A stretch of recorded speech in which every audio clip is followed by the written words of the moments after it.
સતગુરુ ભગવાન કી જય, સનાતન ધર્મની જય।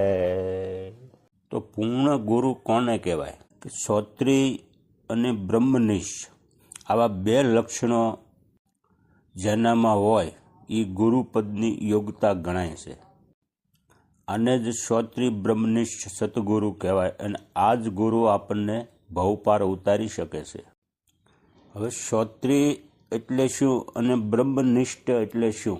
આ બંને જ્ઞાન જેનામાં હોય એ શ્રોત્રિય બ્રહ્મનિષ્ઠ સદગુરુ કરાય। અને બ્રહ્મનિષ્ઠ એટલે કેવલ બ્રહ્મનું જ્ઞાન હોય, કેવલ નિરાકાર પરમાત્માનું જ્ઞાન હોય। તો એ કેવલ જ્ઞાનથી આપણે સંસારના વિષયોમાંથી મુક્ત થઈ શકતા નથી। તો સંસારના વિષયોમાંથી મુક્ત થવા માટે શ્રોત્રિય જ્ઞાન જોઈએ, એટલે કે શાસ્ત્રોના સિદ્ધાંતોનું જ્ઞાન દ્વારા આપણને આ સંસારના વિષયોમાંથી મુક્ત કરાવે અને પછી બ્રહ્મનિષ્ઠ એટલે બ્રહ્મનું જ્ઞાન આપણને આપે।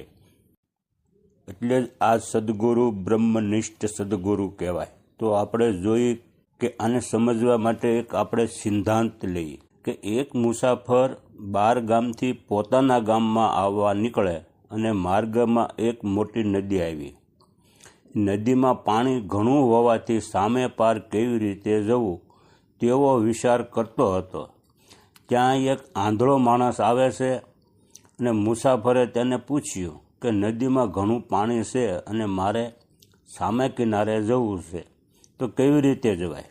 તો એ આંધળાએ જવાબ આપ્યો કે તમે મારી કાંધ ઉપર બેસી જાઓ તો હું તમને સામે કિનારે લઈ જાઉં। તો મુસાફરે વિચાર કર્યો કે આ તો આંધળો માણસ છે, શરીરે તો મજબૂત છે, ચાલવામાં પણ કુશળ છે, પરંતુ નદીના સામા કિનારે કે પાણી કેટલું ઊંડું છે એ તો કાંઈ જોઈ શકતો નથી, તો એ મને સામે કિનારે કઈ રીતે લઈ જઈ શકે? એટલે આની ઉપર વિશ્વાસ કરાય નહીં। થોડી વાર થઈ ત્યાં એક લંગડો માણસ ત્યાં આવ્યો। એ આંખોએ તો ભાળતો હતો પણ પગનો પાંગળો હતો અને અપંગ હતો। એટલે મુસાફરે પૂછ્યું, ભાઈ આ નદીની સામે પાર કેવી રીતે જવાય? ત્યારે પાંગળાએ જવાબ આપ્યો કે આ નદીમાં બહુ વધારે પાણી નથી અને આ કિનારેથી જમણી બાજુ ચાલો અને વચ્ચે 50 ડગલા થોડી બાજુ હાલો અને પછી ડાબી બાજુ વળો અને પછી સીધા ચાલીને સામે કિનારે પહોંચી જાઓ।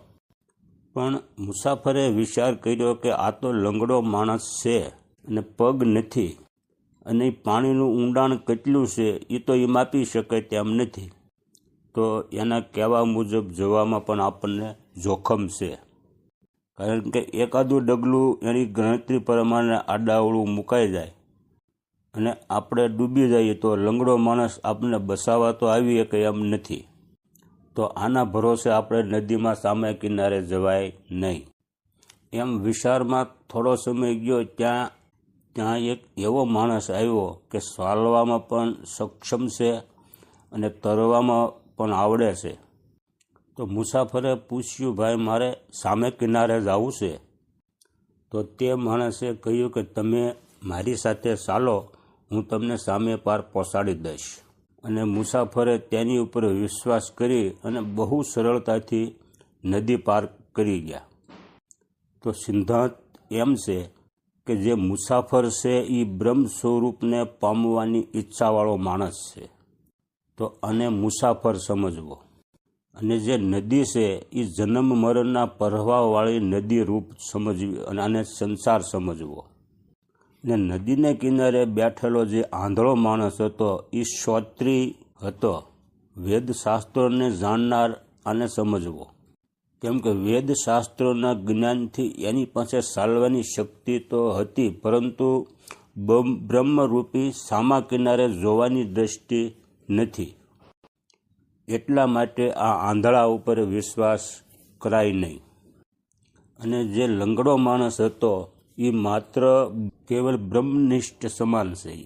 તેને સદગુરુની કૃપાથી બ્રહ્મના દર્શન માટે બ્રહ્મજ્ઞાનની આંખો તો મળેલી છે, પરંતુ સંસારરૂપી નદીને સામે કિનારે પહોંચવા માટે વેદશાસ્ત્રોના પ્રમાણ અમને ઉપદેશી રૂપી પગ નથી। હવે આવો એકલો બ્રહ્મનિષ્ઠ ગુરુ ઉપદેશ કરે કે આ સંસાર રૂપી નદી તો તુચ્છ છે, એને ગાયના પગલાંની જેમ સહેલાઈથી ઓળંગી શકાય, આવી વાતો કરીને સમજાવે, પરંતુ કારણ કે આ ભવસાગરને પાર કરવા માટે એની પાસે શાસ્ત્રોના પ્રમાણરૂપી પગ નથી. આથી ત્યાંના કહેવેલા વાક્યો ઉપર સંદેશ રહી જાય છે. અને ત્રીજો આવેલો જે માણસ છે એ આંખોથી દેખે અને પગે પણ ચાલવામાં સક્ષમ છે અને હાથ પકડીને નદીને પાર કરવાનું તેનામાં પણ સમર્થન છે.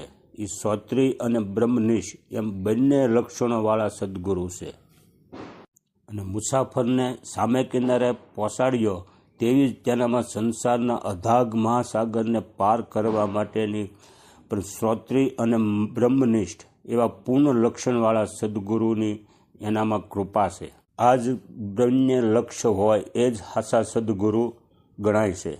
કેવલ શાસ્ત્રોના જ્ઞાનથી પણ ભવપાર નથી ઉતારાતું અને કેવલ બ્રહ્મના જ્ઞાન થઈ જાય એનાથી પણ ભવ પાર ઉતરાતું નથી.